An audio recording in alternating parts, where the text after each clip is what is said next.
بسم الله الرحمن الرحیم. هل اتاك حدیث الغاشیہ، بھلا تم کو ڈھانپ لینے والی یعنی قیامت کا حال معلوم ہوا ہے؟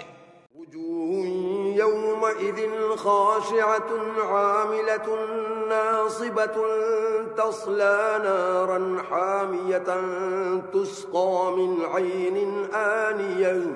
اس روز بہت سے منہ والے ذلیل ہوں گے، سخت محنت کرنے والے تھکے ماندے دہکتی آگ میں داخل ہوں گے، ایک کھولتے ہوئے چشمے کا ان کو پانی پلایا جائے گا. لیس لهم طعام الا من ضریع لا یسمن ولا یغنی من جوع. اور خاردار جہاڑ کے سوا ان کے لیے کوئی کھانا نہیں ہوگا جو نہ فر بہی لائے نہ بھوک میں کچھ کام آئے.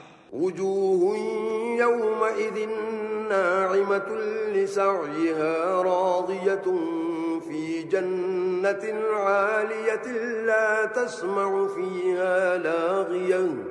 اور بہت سے منہ والے اس روز شادماں ہوں گے، اپنے اعمال کی جزا سے خوش دل، بہشت بری میں وہاں کسی طرح کی بکواس نہیں سنیں گے. فیها عین جاریہ، اس میں چشمے بہ رہے ہوں گے. فیها سرر مرفوعة وأكواب موضوعة ونمارق مصفوفة وزرابي مبثوثة.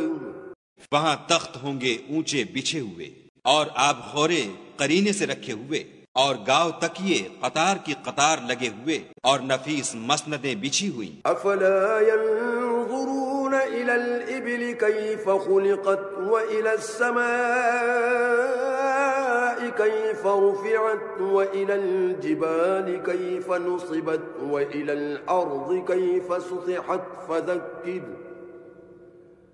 انما انت مذکر.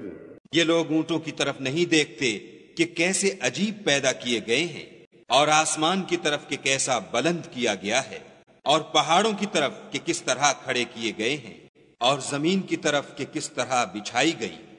تو تم نصیحت کرتے رہو کہ تم نصیحت کرنے والے ہی ہو. لست علیہم بمسیطر الا من تولى وكفر فيعذبه الله العذاب الاکبر.